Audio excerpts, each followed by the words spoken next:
फैसले से Vodafone idea को करारा झटका लगा है। सुप्रीम कोर्ट ने वोडाफोन और दूसरी कंपनियों की क्यूरेटिव याचिका पर सुनवाई करने से इनकार कर दिया है। कंपनियों के पास एजीआर का बकाया देने के अलावा अब कोई विकल्प बचा नहीं है। इस पूरी खबर पर डिटेल के लिए हमारे साथ दिल्ली से असीम मनचंदा जुड़ गए हैं। असीम, गुड आफ्टरनून, बताइए। देखिए, सुप्रीम कोर्ट ने साल 2020 में एजीआर पर अपना फैसला सुनाया था। सुप्रीम कोर्ट ने टेलीकॉम कंपनियों को उस वक्त कहा था कि आपको एजीआर की रकम चुकानी पड़ेगी। उसके बाद कंपनियों ने इसको लेकर के एक रिव्यू याचिका दाखिल की। सुप्रीम कोर्ट ने रिव्यू याचिका को भी खारिज कर दिया था। उसके बाद पिछले साल कंपनियों ने एक क्यूरेटिव याचिका दायर की और कहा कि हम जो काफी सारे अर्थमेटिक एरर एजीआर के अंदर है, तो उसको हमको सुनाया जाना चाहिए और पूरे मामले की सुनवाई ओपन कोर्ट के अंदर करनी चाहिए।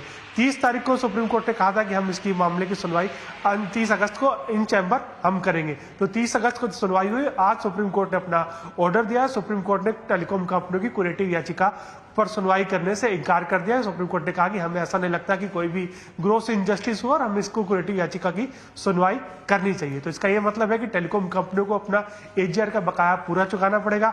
टेलीकॉम कंपनियों की लायबिलिटी 1,05,000 करोड़ रुपए के आसपास बैठ रही है। इसमें वोडाफोन आइडिया की सबसे बड़ी लायबिलिटी है जो कि 70,000 करोड़ रुपए के आसपास है, जबकि एयरटेल की लायबिलिटी 35,000 करोड़ से लेकर के 40,000 करोड़ रुपए के बीच की है। तो अब विकल्प कंपनियों के पास कुछ ज्यादा बचते नहीं है। सरकार ने टेलीकॉम कंपनियों को पहले ही 4 साल का मोरेटोरियम पीरियड दे रखा है। मोरेटोरियम पीरियड 2025 के अंदर खत्म हो रहा। तो अब टेलीकॉम कंपनियों को ये सारा का सारा बकाया सरकार को आगे आकर चुकाना होगा।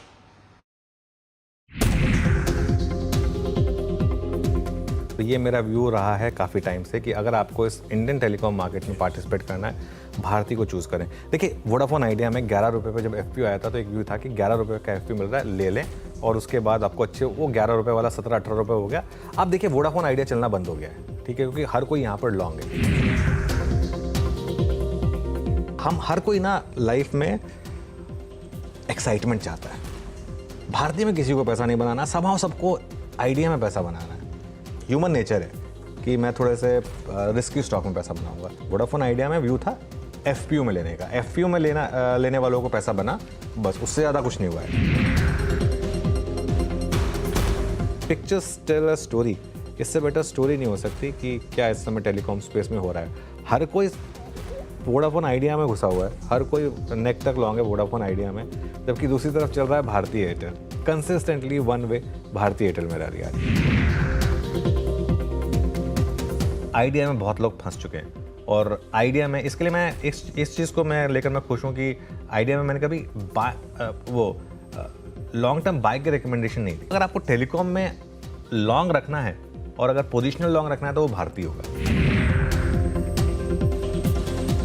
मुझे लग रहा है कि यहाँ से भारती एयरटेल में एक और बड़ी रैली होगी और वोडाफोन आइडिया में बहुत बड़ी जो डिक्लाइन आ रही है वो बिल्कुल परफेक्ट है मार्केट का इसमें जो रिएक्शन है। सीएनबीसी आवाज पर लगातार हम आपको आगाह करते रहे कि वोडाफोन आइडिया से दूर रहें, इस स्टॉक में निवेश करने की जरूरत नहीं है, यहाँ पर थोड़ा सा स्मार्ट प्ले आप करें, क्योंकि इस पूरी ही पॉकेट में अगर कोई सेफ स्टॉक है या कंपैरेटिवली बेटर प्लेस है तो भारती एयरटेल है।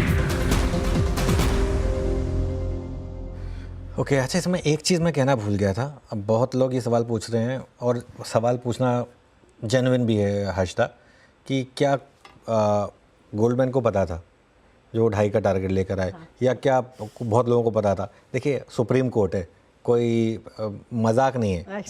सुप्रीम कोर्ट है ये, मतलब ऐसा नहीं है कि आपने कोई किसी कॉर्पोरेट बोर्ड रूम की न्यूज़ लीक कर दी। तो मतलब देखिए, देश में कुछ ना कुछ तो सैंक्टिटी होगी। तो सुप्रीम कोर्ट की सैंक्टिटी पर आप सवाल नहीं उठा सकते हैं। प्लीज़ इस चीज़ को समझ लीजिए, इस चीज़ को समझ लीजिए। आपकी ये कहना कि क्या कई लोगों को पता था, ये कहना सुप्रीम कोर्ट की सैंक्टिटी पर सवाल उठाना होगा। और बहुत ही फ्रिवलेस स्टेटमेंट है। और वो एक बात बताऊँ मैं आपको, वो जो गोल्डमैन का 2.5 का टारगेट था ना, उसमें भी पहले भी उनका टारगेट 2-2.25 रुपये ही था। वो उसको उन्होंने सिर्फ हल्का सा रिविजिट किया था, वो किसी ने नहीं देखा। सब उस पर 2.5 रुपये पे लैच ऑन हो गए थे, हम भी उस पर ही लैच ऑन हो गए थे। लेकिन ऐसा नहीं कि पहले उनका कोई 10 रुपये का टारगेट था जो उन्होंने 2.5 रुपये कर दिया था। वो शुरू से उनका वहीं के आसपास का टारगेट था। खैर, एनीवे, अब जो भी है, अब आप सोचिए अगर आपने एफपीओ पे लिया हुआ है 11 रुपये पे, 11 रुपये का अगर आपने एफपीओ पे लिया हुआ है तो अब आप लॉस में। अब एफपीओ इन्वेस्टर ने भी अगर नहीं बेचा तो वो लॉस में। और अब अगले 7-8 दिन में अगर ये जितना टाइम 11 के नीचे स्पेंड करेगा ना, उतना मुझे लग रहा है कि लोग पैनिक करेंगे और फिर उसको बेचेंगे। उसके बाद देखेंगे कि यहाँ पर कोई प्ले बन रहा है या नहीं बन रहा है। लेकिन एक काम करते हैं, हमारे साथ एक एक्सपर्ट जुड़े हैं, उनसे पूछ लेते हैं। IIFL सिक्योरिटीज़ के वाइस प्रेसिडेंट बालाजी सुब्रमण्यन हमारे साथ जुड़ गए हैं। Balaji, good afternoon. बालाजी, कैसे देख रहे हैं आप इस न्यूज़ फ्लो को, और आइडिया और भारती के लिए किस तरीके से अब सिचुएशन प्लेस्ड है? Good afternoon. ये अभी ये AGR क्यूरेटिव पिटीशन का अभी वो रिजेक्ट हो गया, तो इस हिसाब से मेरा एस्टिमेट है कि लगभग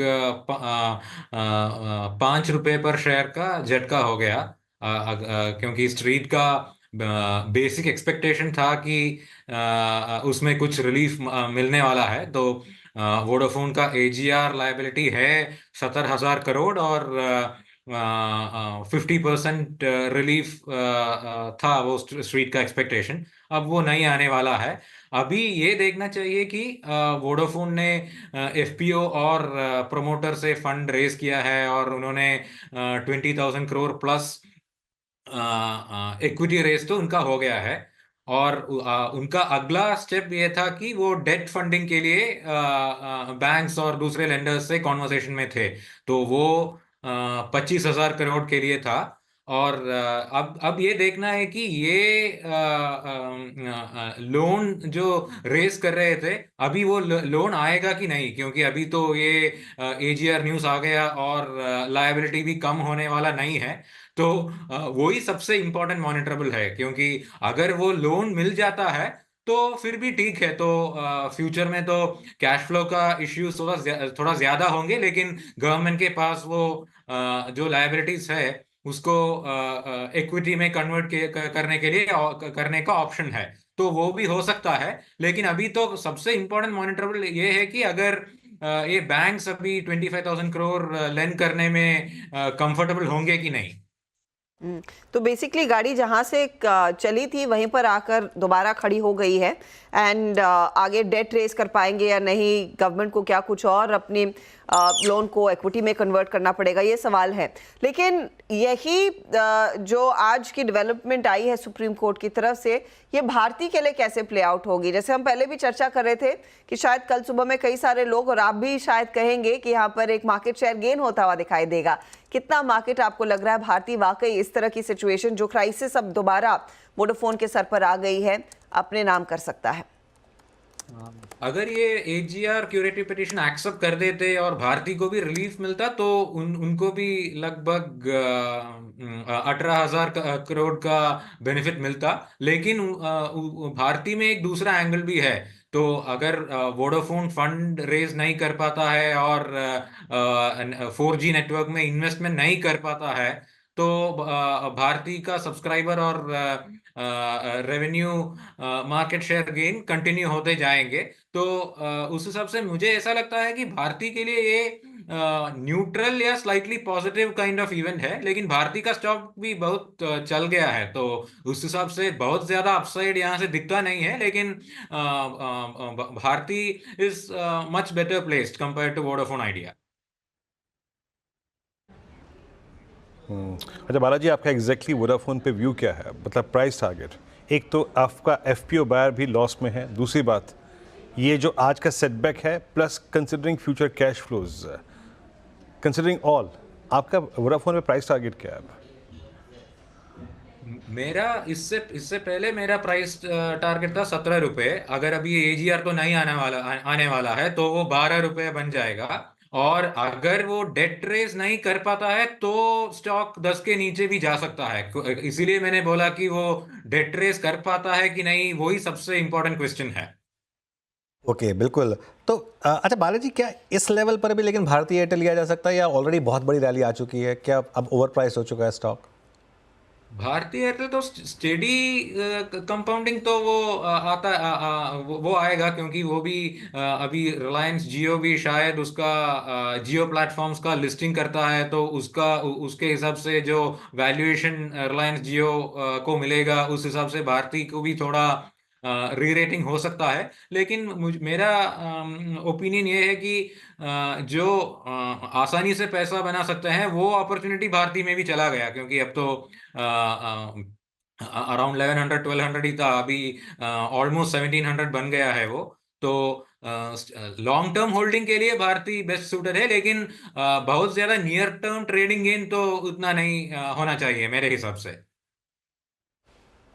बालाजी, शुक्रिया हमारे लिए समय निकालने के लिए। तो बालाजी कह रहे हैं कि अगर वो डेट कंपनी रेज कर पाती है तो वोडाफोन आपको 12 तक जाता दिखाई दे सकता है। अगर वो नहीं होता है तो 10 के नीचे डेफिनेटली जाएगा।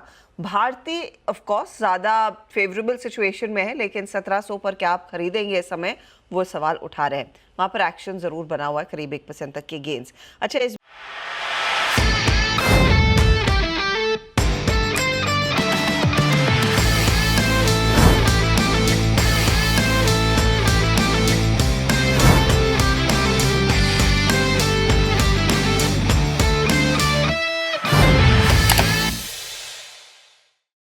बता दें कि मनी कंट्रोल पर दिए गए विचार एक्सपर्ट्स के अपने निजी विचार होते हैं। वेबसाइट या मैनेजमेंट इसके लिए उत्तरदायी नहीं है।